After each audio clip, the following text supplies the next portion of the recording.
और अब आपको पेपर लीक के बिहार मॉड्यूल के बारे में बताते हैं, क्योंकि हजारीबाग से पेपर पटना पहुंचा, जहां संजीव मुखिया से लेकर सिकंदर यादव तक सक्रिय थे।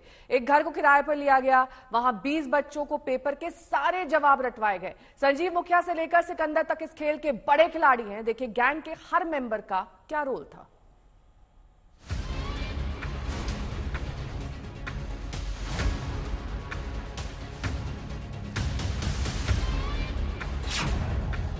अब एक बात साफ हो गई है कि पटना के परीक्षा माफिया तक पेपर हजारीबाग के रास्ते आया था। यानी पेपर लीक माफिया ने कमजोर कड़ी हजारीबाग को चुना और वहां से पेपर हासिल किया।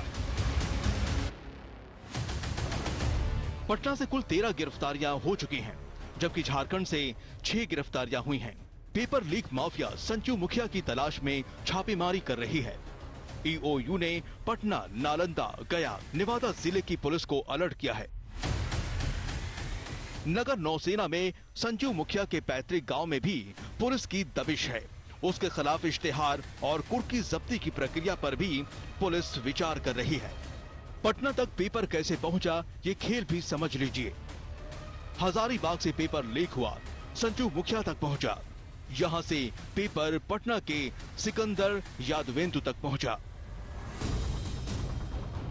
हमने पेपर लीक माफिया के हर ठिकाने पर जाकर पड़ताल की। सबसे पहले सिकंदर के बारे में जानिए, जिसका बिहार से पटना तक नेटवर्क फैला था। वो पहले रांची में ठेकेदार था, फिर सरकारी जेई बना। उसने रांची में काली कमाई से काफी जायदाद बनाई। और इसी सिकंदर का कभी मुंशी था अवधेश, जिसका बच्चा अखिलेश नीट पेपर दे रहा था। सिकंदर जेई बना तो अवधेश जमीनों के कारोबार में उतर गया।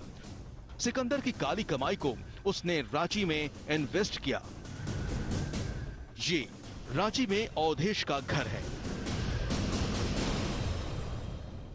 सिकंदर जब ठेकेदारी करते थे तो उनके साथ बतौर सहयोगी काम किया करते थे अवधेश। ये उन्हीं का मकान है और इसके बाद बिहार में इंजीनियर बन जाते हैं सिकंदर। सिकंदर जो है वो उनको माना जा रहा है कि किंगपिन है नीट में, जो पेपर लीक मामला है उस मामले में।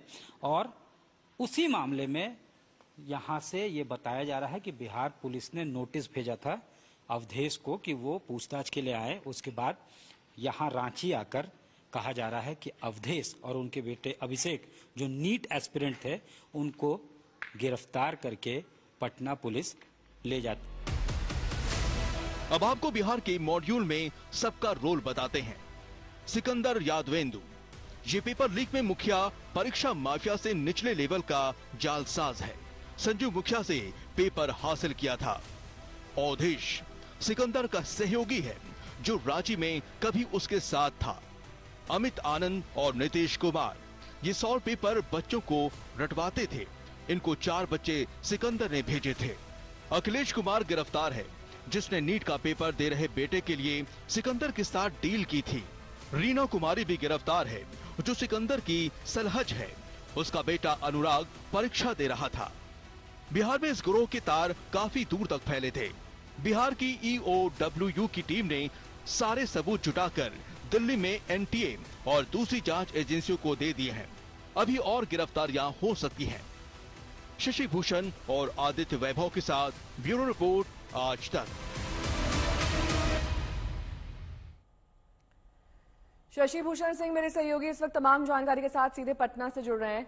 शशि भूषण, ये मनोज झा आरोप लगा रहे हैं, अब से कुछ ही देर पहले उन्होंने प्रेस कॉन्फ्रेंस की। उन्होंने कहा कि अवधेश को बाहर से जमानत दिलाई गई, संजीव मुखिया को भी बाहर से जमानत दी गई। ये बाहर से जमानत देने का मतलब क्या है उनके लिहाज से?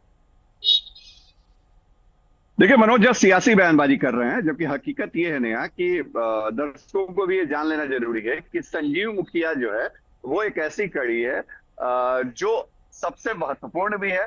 जो सबसे बड़ा मास्टरमाइंड कर लीजिए, जो भी किंगपिन कर लीजिए, वो संजीव मुखिया ही है। और संजीव मुखिया अब तक ईओयू या बिहार पुलिस के पकड़ से बाहर है। संभावना ये भी जताई जा रही है कि शायद वो इस पूरे घटनाक्रम में जो तेजी से चीजें आगे बढ़ी हैं, उसको देखते हुए उसने अपने ऊपर शिकंजा कसता देखा है और यही वजह है कि उसके कुछ कनेक्शन नेपाल में भी हैं, तो संभव है कि वो नेपाल भी निकल गया हो।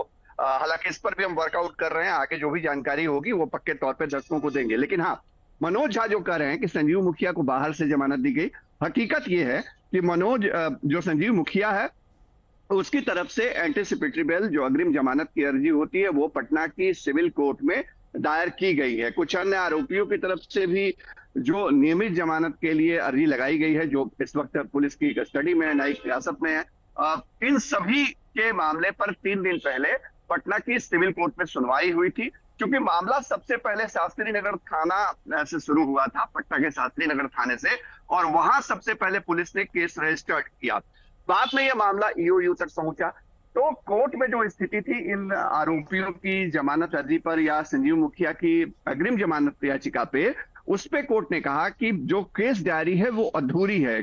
सिर्फ एक जो शास्त्री नगर पुलिस की केस डायरी थी वो ही पहुंची थी, और पूरी डायरी जो है वो ईओयू की तरफ से सबमिट करनी है। ठीक है।